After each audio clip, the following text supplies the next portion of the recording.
Ito yung mga puyo na tinatawag. Alam ko, magaling kang sumipsip nito.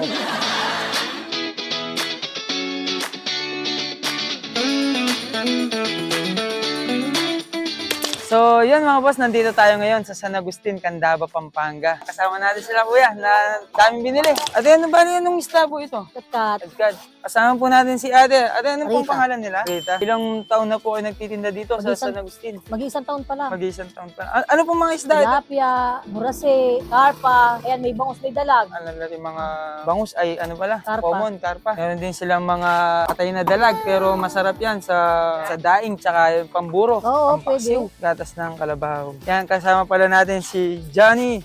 Si Boss John. Ayan. Shoutout po sa inyo lahat. Ito, may mga dalag din sila. Magkano po yung kilo ng dalag dito? 180 po yung malalaki. Yan, napakababa ng presyo. Sa karpa, magkano po yung kilo? Pag po bagong ano yan, 90. Napakasarap na inihawan nito. Yung sa dalag na patay, 60 to 70. 70 po. Then sa tilapia, malaki siya, 120, 110. Ganun. Pag malalaki po yung 60. Anong masarap na luto po sa ganito? Yung pong iba, pinipritong malutong. Yan, oh. Tapos po sa karpa, 90 ang malaki. Yan mga boss, lilipat naman tayo para maipakita yung mga iba't ibang isda dito sa San Agustin, Candaba, Pampanga. Bali po yung presyo ba dito, pare-pareho lang po? Merong mataas magbenta, merong mababa. Bali sa ganito po, tulad ng mga dalag na lang to, magkano po yung kilo nyo? 70 po. So yan mga boss, ito, si ate may tinitinda rin siya mga dalag, meron ding mga karpa o common, yan o, kompleto. Dito sikat yung Candaba, sa Buro. Yan, masarap yung buro nila sa Candaba. Dito lang yan sa San Agustin, Candaba, Pampanga. Magkano po yung buro nyo? 30 pesos lang.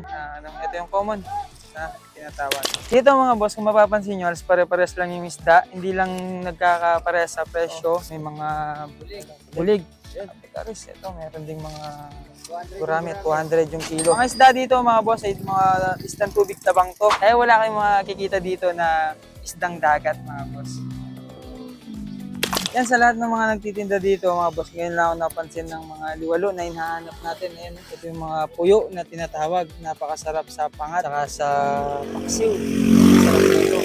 Yan, ito yung pinaka masarap dyan mga boss. Alam ko magaling kang sumipsip nito. Yan, i-comment mo nga kung anong luto yung gusto mo nito. Alam nyo ba mga boss, sa sobrang daming isda dito sa Candaba, pati dito sa mga Wilgar, ayan, yung mga daing yan dito na binibilad. Dahil siyempre, napakainit ng bato na yan pagka talagang sumikat yung araw. Kaya yung mga daing na tilapyang walang kamatayan, napakalawak ng lugar dito sa San Agustin, Candaba, Pampanga. Ayan, yung masarap. Yun yung mga daing na bulig. Magkano naman po yung kilo dyan sa daing na bulig? 4 kilo, kaya lang ito pang ulam lang.